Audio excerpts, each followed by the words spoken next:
Buenos días para todos. ¿Cómo están? ¿Cómo se encuentran? ¿Con frío o no? ¿Sí? Amparito me dice ahorita ese saludo tan frío. Le digo, es que está haciendo frío. Entonces, si no hace eso, ¿cómo esperan un saludo? Bueno, mis hermanos, entonces seguiremos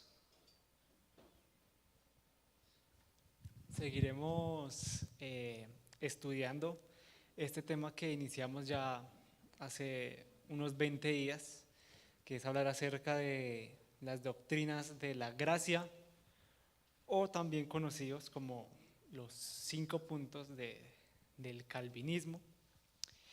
Y entonces, el primer tema que nos lo compartió nuestro hermano segundo era sobre, ¿alguno recuerda? La depravación total. ¿Y alguien podría decirme en 2, 3 palabras, resumirme cuál es la idea de la depravación total? ¿Qué fue lo que vimos? ¿Alguno se anima?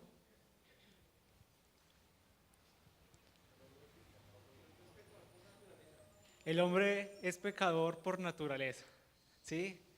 Entonces, así definiríamos lo que es la depravación total.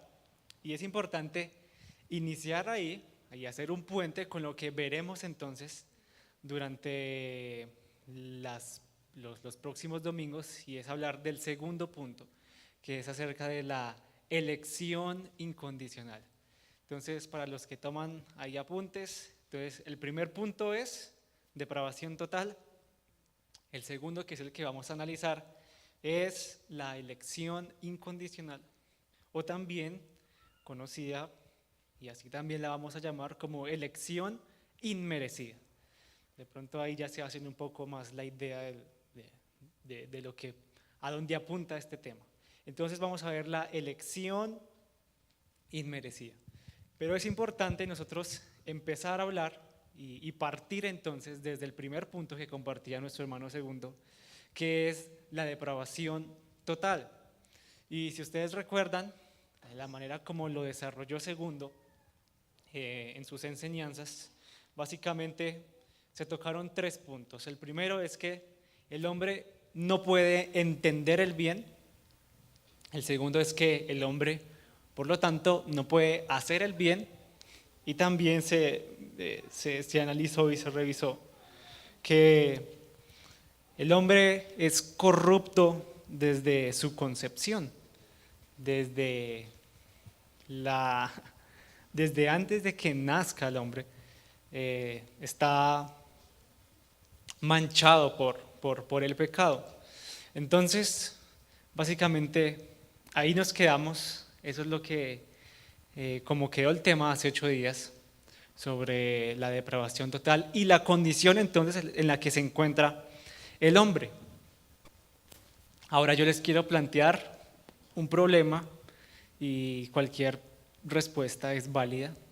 Y entiéndase que cuando yo digo hermano, estoy hablando en el término más general, así que cualquier persona puede participar. No voy a decir hermano y hermana, todos y todas. Conmigo no va ese lenguaje, así que entiéndase que si yo digo hermano, cualquier persona puede participar. Si le quiero pedir el favor a un hombre, pues digo un hombre, y si le quiero pedir el favor a una mujer, pues digo una mujer. Bien, entonces la pregunta es la siguiente. Dijimos entonces que el hombre es malo, el hombre no puede hacer el bien, el hombre no puede entender el bien. Entonces mi pregunta sería, ¿qué hacemos o qué pasa con aquellas personas que le ponen el alma? ¿Sí has visto esa sección de Caracol? Gente que le pone el alma, gente que es buena, gente que ayuda, gente que es solidaria, gente que es honesta. Esas personas las hay, son más pocas, pero existen. Entonces mi pregunta sería, ¿hay qué? ¿Qué hacemos con estas personas que ante la sociedad y ante nosotros mismos, o sea, nosotros mismos podemos hacer una evaluación de esas personas y decir que son buenas personas? ¿Alguno se anima a decir algo, Mile? Esa es una muestra de la gracia común del Señor. Sí.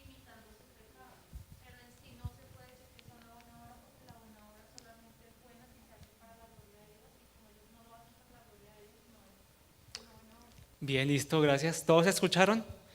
Es una muestra de la gracia común del Señor. Y aún aunque hacen buenas obras, no terminan siendo buenas obras. Pero entonces, si decimos eso, que es una completa verdad, entonces debemos comprender que la depravación total va mucho más allá que simplemente el hombre no puede hacer el bien y no puede entender el bien.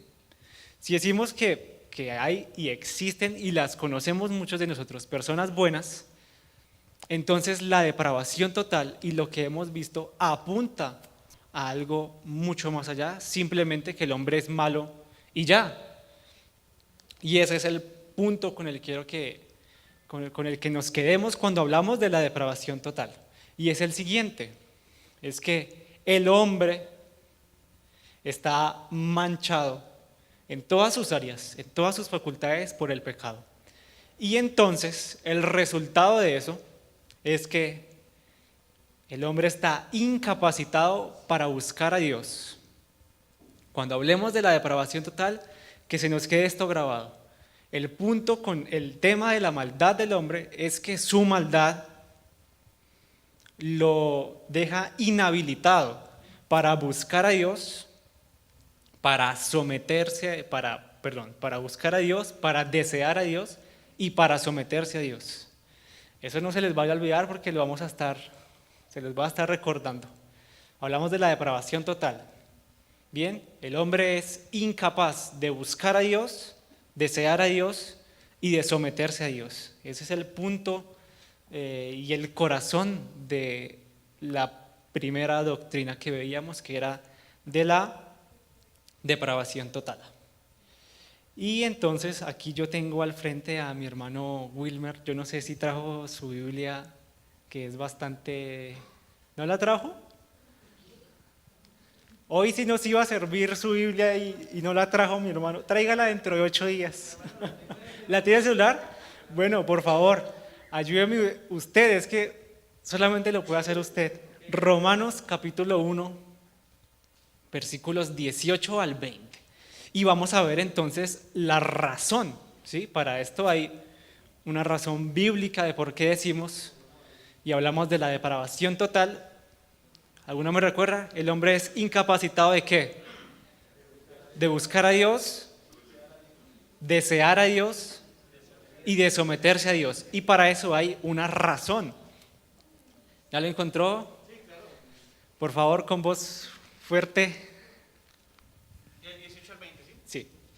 Pero Dios muestra su ira desde el cielo contra todos los que son pecadores y perversos, que detienen la verdad con su perversión. Ellos conocen la verdad acerca de Dios, porque Él se la ha hecho evidente. Pues desde la creación del mundo, todos han visto los cielos y la tierra por medio de todo lo que Dios hizo. Ellos pueden ver a simple vista las cualidades invisibles de Dios, su poder eterno y su naturaleza divina. Así que no tienen ninguna excusa para no conocer a Dios. Bien, espero que todos estén ahí con sus Biblias también. Esta es una versión diferente a la que leyó nuestro hermano Wilmer, pero nos va a ayudar para entender la razón fundamental. Y es que hablamos de la maldad. Entonces yo les pregunto, de acuerdo a lo que estamos viendo de este pasaje, y espero tengan sus ojos ahí puestos en el versículo 18. La pregunta es, ¿qué provoca la corrupción y la maldad del hombre?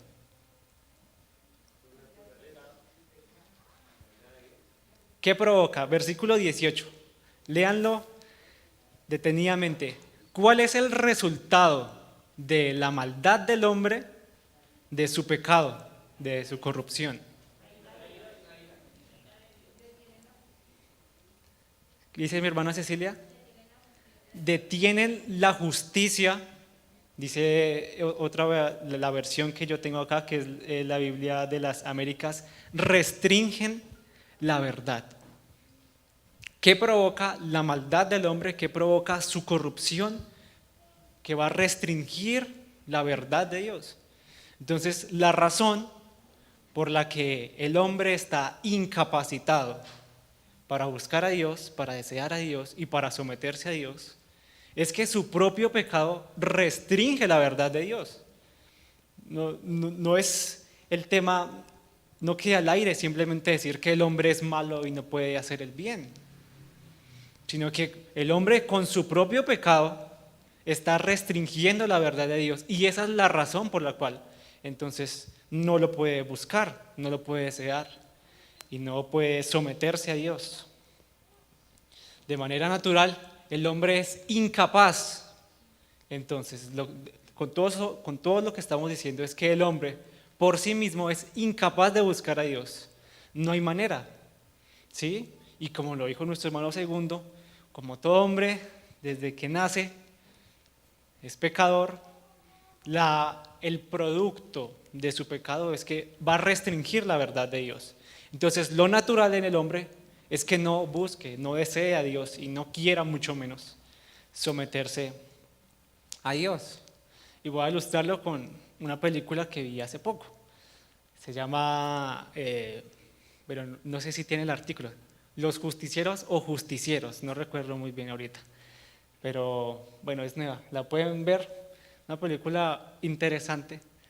Pero quiero traer una ilustración y un ejemplo de lo que pasa en la película. Y es que al final, entonces, básicamente hay un problema con una pandilla, ¿sí? Y entonces hay un ex militar, entonces se mete en ese problema, no les voy a hacer spoiler de la película.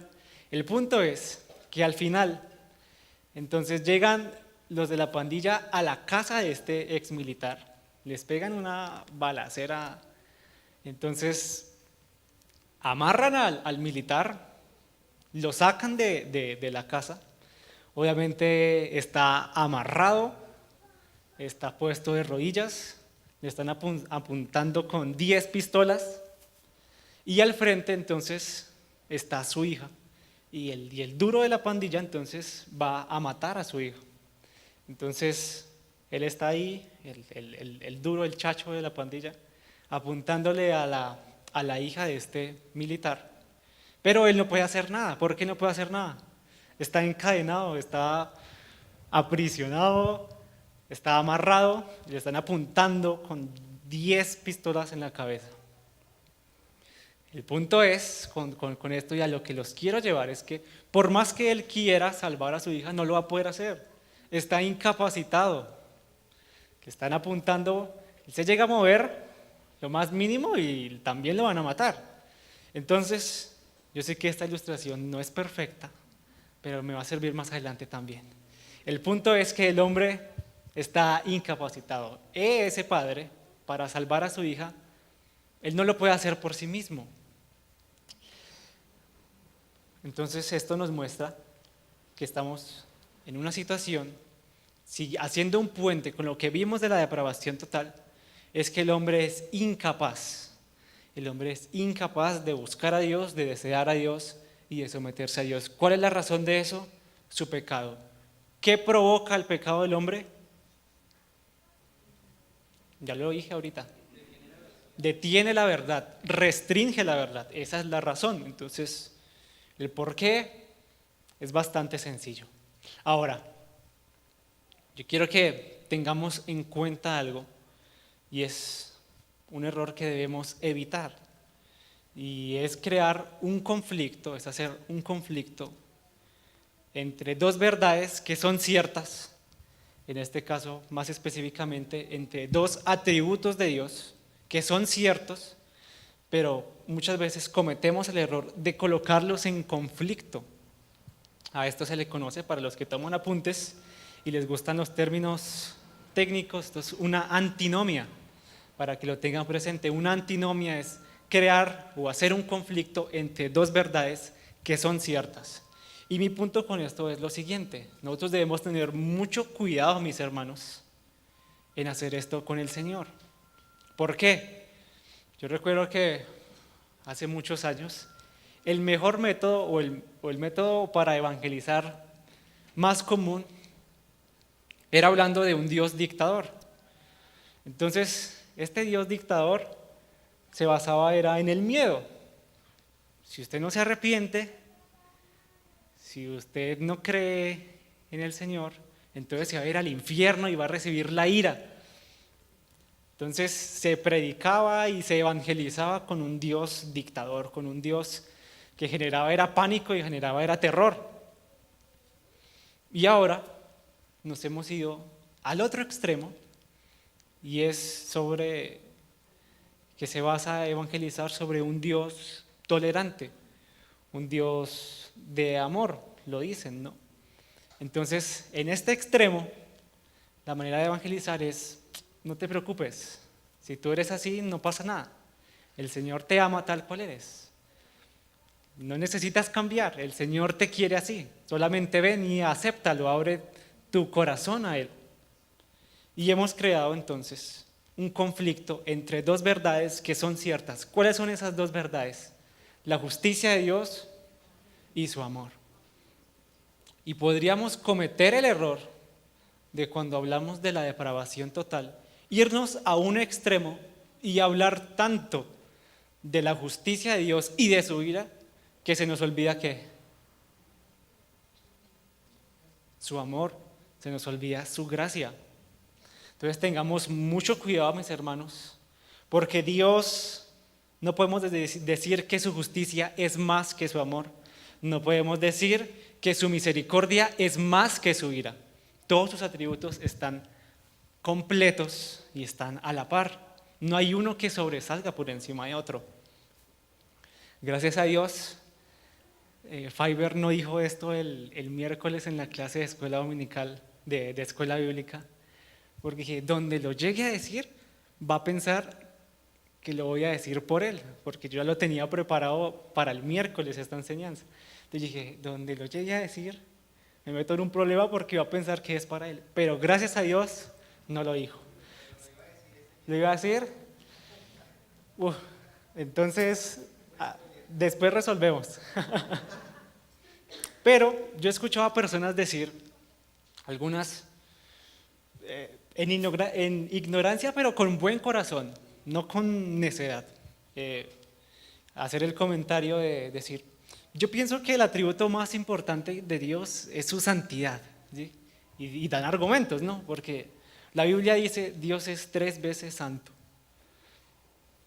Y entonces, al nosotros decir esto, estamos creando un conflicto y estamos tratando de colocar a Dios en una báscula y medirlo cuando no debería ser así. El tema del 3 veces santo apunta y nos quiere decir algo a nosotros, pero eso no significa que el atributo más importante de Dios sea su santidad. Todos sus atributos son de igual importantes.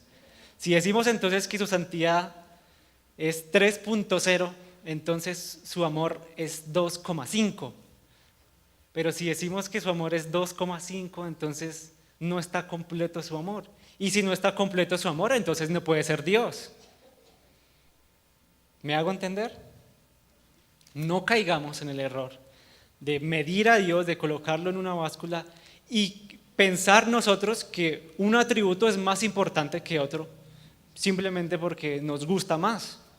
Entonces, esto podría pasar. Y como ya vimos su justicia en la depravación total, también tenemos que ver su parte también de su naturaleza, y es hablar de su misericordia, y es hablar de su gracia. Y eso quiero que lo analicemos, y eso es lo que vamos a ver en lo que sería este tema de la elección inmerecida o la elección incondicional.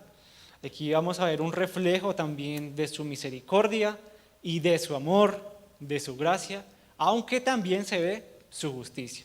Todo se ve, todo es complementario, no hay un atributo que sobresalga por encima de otro. Todos trabajan a la par y juntamente, y así es nuestro Señor.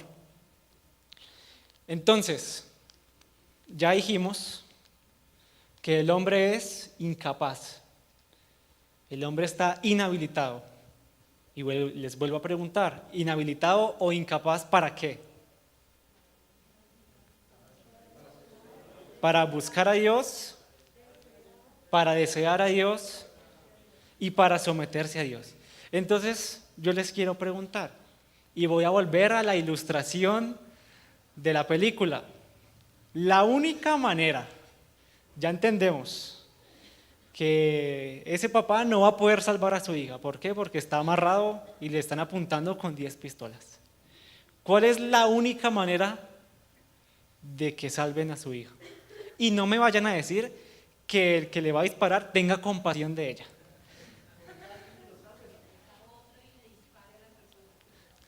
Llegue otra persona y le dispare. ¿Que lo qué? Que lo suelten, que vengan y lo rescaten. Pero ya Wilber, gracias. Pero ya estamos divagando mucho. Me voy a quedar con la de Marlon y con la de Cecilia. No, el punto es sencillo. Si el papá no lo puede hacer, alguien más tiene que hacerlo, ¿no? Es así de sencillo. Esa persona, el que le va a disparar a la hija, recuerde, no va a tener piedad, no va a tener misericordia. Entonces, la única solución, la única manera, muchas gracias. La única manera es que alguien más lo haga. Y esa es nuestra condición también. Estamos incapacitados, estamos amarrados y peor, no nos están apuntando con 10 pistolas. Estamos en el fondo del mar. No hay manera que haya en nosotros un deseo en nuestro corazón por buscar a Dios, por desear a Dios y por someternos a Dios. Entonces la única solución es que alguien más lo haga. ¿Y quién lo va a hacer?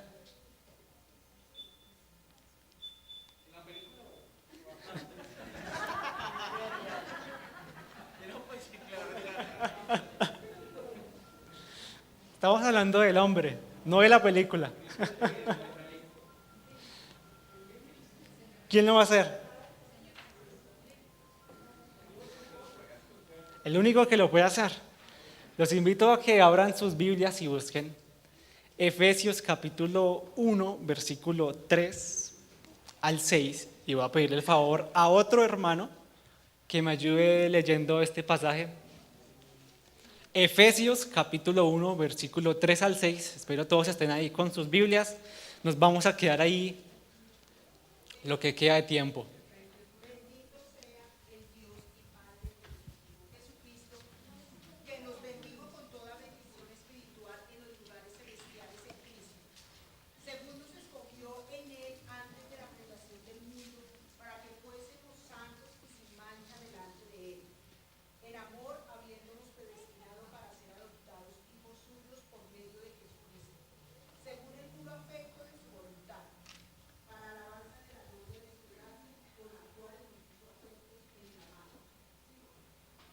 No, hasta ahí está bien. Gracias, Nancy.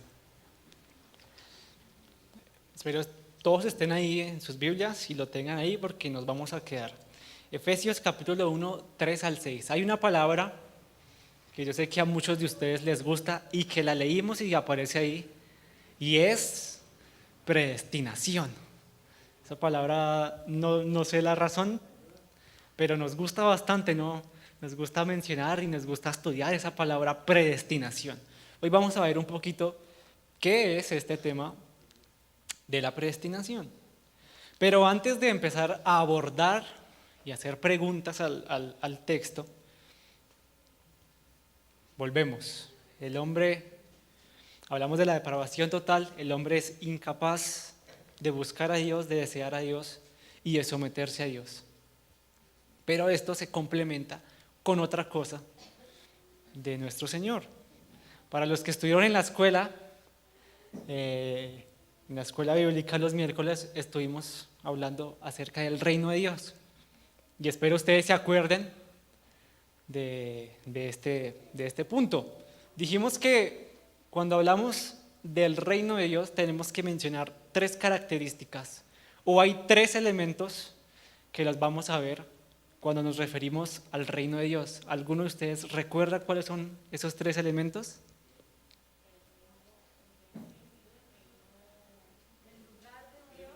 El lugar de Dios,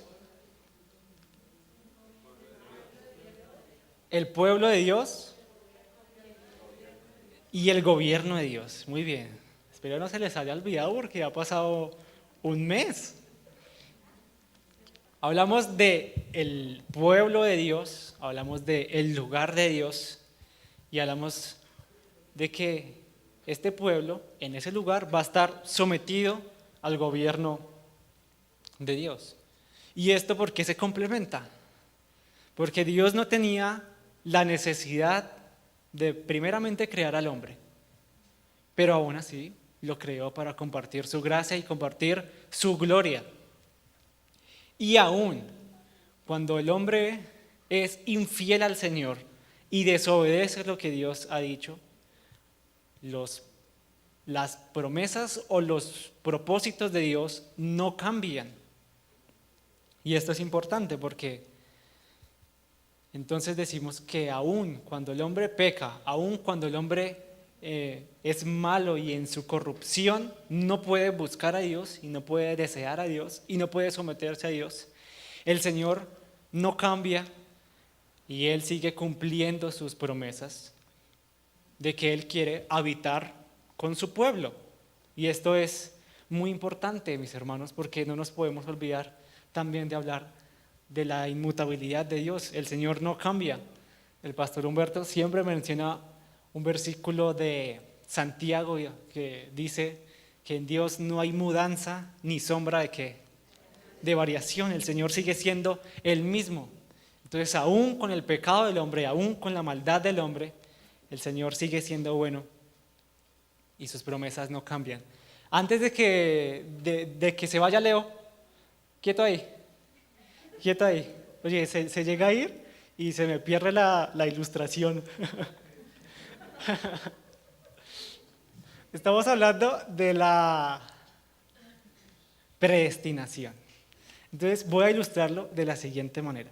Quiero que venga acá con Gaby. Yo aquí traje unas galletas. Ya.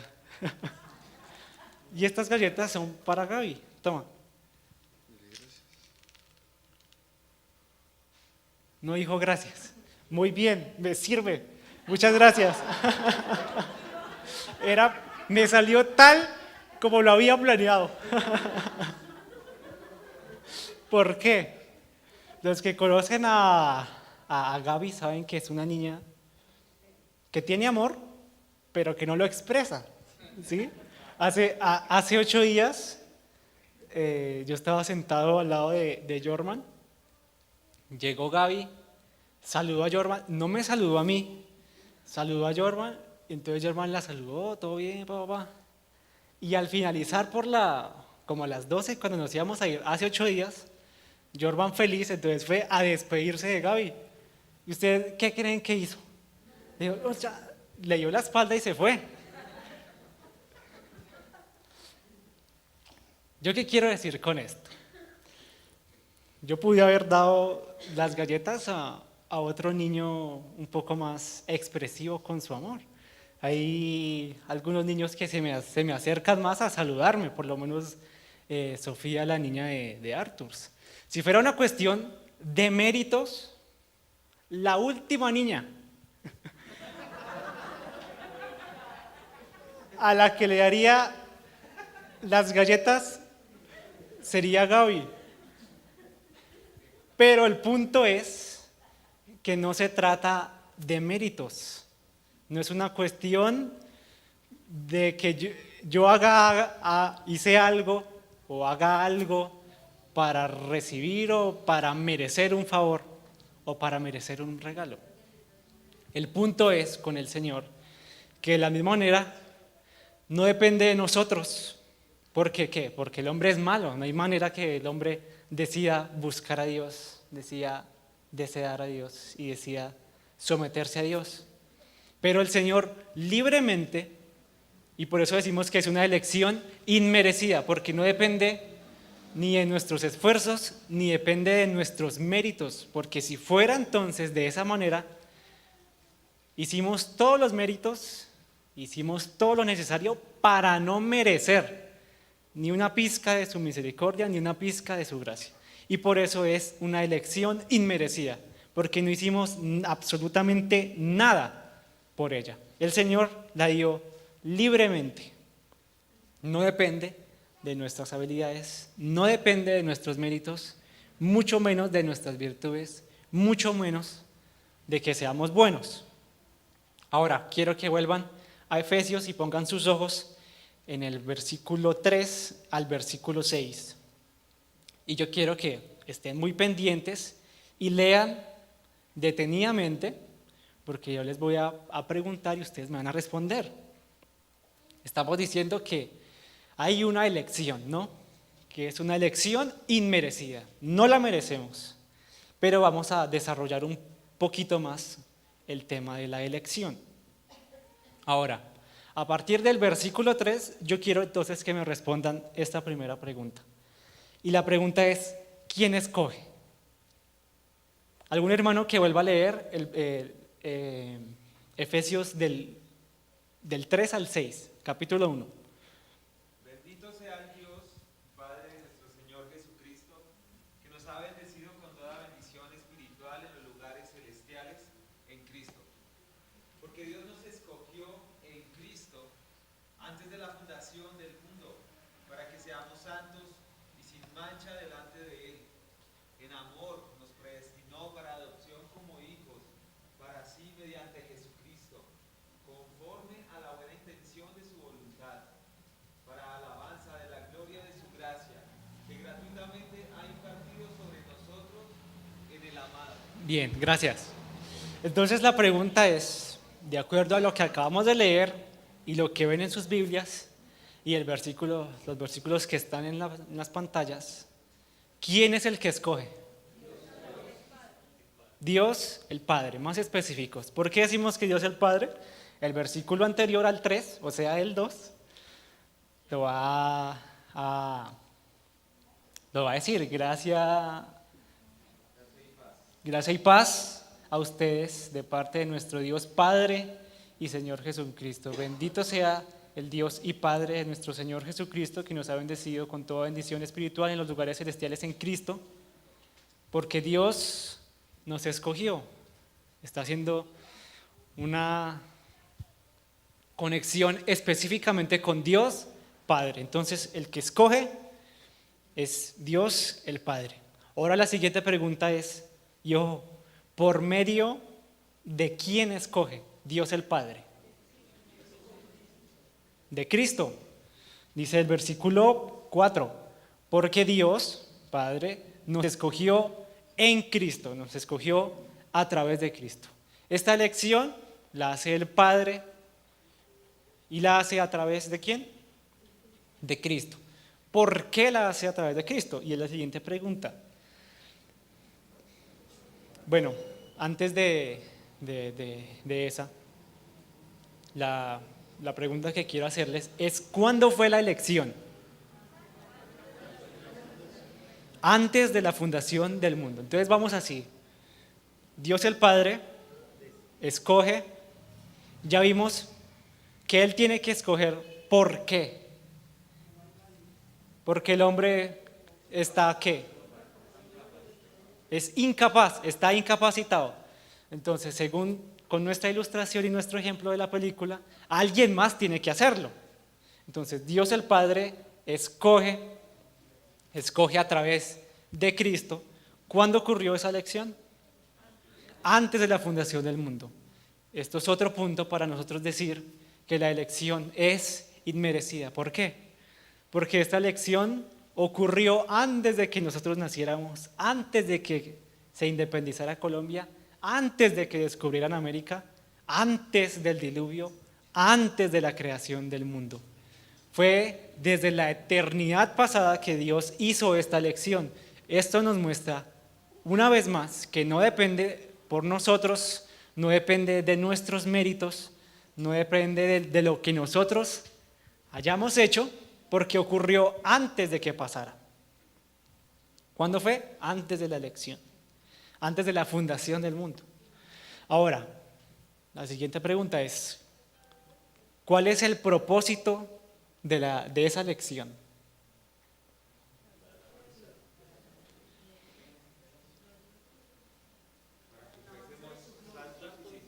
Para que fuésemos santos y sin mancha delante de Él. Y es la razón por la que esa elección tiene que ser a través de Cristo. ¿Por qué? Porque el hombre está incapacitado, el hombre está manchado en todas sus áreas, en todas sus facultades por el pecado. Y entonces tiene que ser a través de Cristo que haga esta elección. ¿Para qué? Para que nos santifique y para que limpie entonces nuestras manchas. ¿Vamos bien hasta ahí? Listo. Seguimos, ojos ahí, Efesios capítulo 1, versículo 3 al 6. Dijimos que Dios escoge por medio de Cristo, pero ojo acá, la siguiente pregunta es, ¿conforme a qué factor Dios el Padre elige? Lo hace a través de Cristo, pero hay un factor que nosotros vemos en estos versículos. ¿Cómo dice el qué? El puro afecto de su voluntad, el beneplácito de su voluntad, me gusta más. Nos quedamos con el buen propósito de su voluntad. Esta elección, entonces la hace Dios el Padre y la hace según su infinita sabiduría, la hace según el buen propósito de su voluntad. ¿Eso nosotros lo podemos comprender? No, se nos escapa de nuestras mentes, estalla nuestras cabezas, porque no podríamos comprender cómo el Señor ha hecho esta elección, pero la ha hecho. Y esto nos muestra que la hace según su infinita sabiduría, según el buen propósito de su voluntad, que nosotros no lo sabemos, pero Él sí. Y Él lo ha hecho conforme a eso, el buen propósito de su voluntad. Y por último, entonces, la última pregunta sería, ¿cuál es el fin supremo de esa predestinación? Para alabanza de la gloria de su gracia. Esas son algunas cosas que podemos ver rápidamente en este pasaje, Efesios capítulo 1, versículo 3 al 6, para que evidenciemos nosotros entonces que el Señor es el que escoge. ¿Y por qué es el que escoge? Porque el hombre está incapacitado para buscar a Dios, para desear a Dios y para someterse a Dios. Entonces la única manera para que el hombre pueda ser rescatado es que Dios mismo lo haga, porque el hombre no lo puede hacer. Ahora, el Señor, ¿por qué decide rescatar al hombre? Si Dios ya sabe y entiende la naturaleza, que somos malos, que somos pecadores, ya lo vimos anteriormente, el Señor sigue cumpliendo sus propósitos y sus promesas. Él no cambia, Él desde el principio ha decidido que Él quiere compartir su gloria y Él quiere habitar en medio de su pueblo. Entonces, terminando, mis hermanos, para hacer un recorderis, ¿qué fue lo que vimos esta mañana? Dijimos primero entonces que el hombre, cuando nos referimos a la depravación total, el punto que debemos entender, el corazón de esa doctrina, es que el hombre está incapacitado para buscar a Dios, para someterse a Dios y para desearle a Él. Y la razón de eso es que su pecado, lo vimos al principio, ¿qué hace el pecado del hombre? Restringe la verdad de Dios. Entonces, eso hace que el hombre esté inhabilitado, y lo cual significa que como él no puede hacerlo por sí mismo, alguien más debe hacerlo, y el único que lo puede hacer es Dios. Entonces, Dios escoge, y ya vimos que lo hizo antes de la fundación del mundo. El propósito de Dios no ha cambiado, aún sabiendo cómo es el hombre, aún sabiendo que el hombre es un pecador, que el hombre es infiel y desobedece lo que Dios dice. El Señor sigue siendo bueno, el Señor sigue mostrando su gracia y su amor, y entonces elige. A esto entonces referimos una vez más que la elección es inmerecida. No hicimos algún mérito, no hicimos algo por nosotros para que el Señor decidiera salvarnos, para que el Señor decidiera escogernos. Todo ha sido según el buen propósito de su voluntad, y no hay nada que nosotros debamos atribuirnos en esta elección. Por medio de Cristo, no por nuestros méritos. Dios el Padre ha decidido elegir a hombres para que sean partícipes de su gloria. Él ha decidido compartir su gracia y lo ha hecho. Entonces, por eso decimos que la elección es inmerecida y la elección es incondicional. No es en base de nosotros, es en base a su infinito poder y su infinita sabiduría, y en base a Cristo, y eso hace que sea segura, estable y perfecta. Ya para terminar, mis hermanos, hay una historia que se le atribuye a Spurgeon. Muchos de ustedes lo han escuchado, muchos de ustedes lo han leído. Y alguna vez, alguna persona le dijo: yo no puedo entender por qué la Biblia dice que Dios aborreció a Esaú. Esta persona le dijo eso: yo no puedo entender por qué la Biblia dice que Dios aborreció a Esaú. Y Spurgeon le dice: yo eso lo entiendo. Lo que no puedo entender es porque Dios amó a Jacob. Y dentro de 8 días, entonces, vamos a analizar un poco esta situación, a ver si llegamos a las mismas conclusiones de Spurgeon y entender por qué Dios aborreció a Esaú y por qué Dios amó a Jacob. Si entendemos dentro de 8 días por qué Dios aborreció a Esaú y no entendemos por qué Dios amó a Jacob, entonces significa que vamos por buen camino. Entonces, no siendo más, mis hermanos, el Señor les bendiga, el Señor les guarde, y continuamos entonces con nuestra reunión.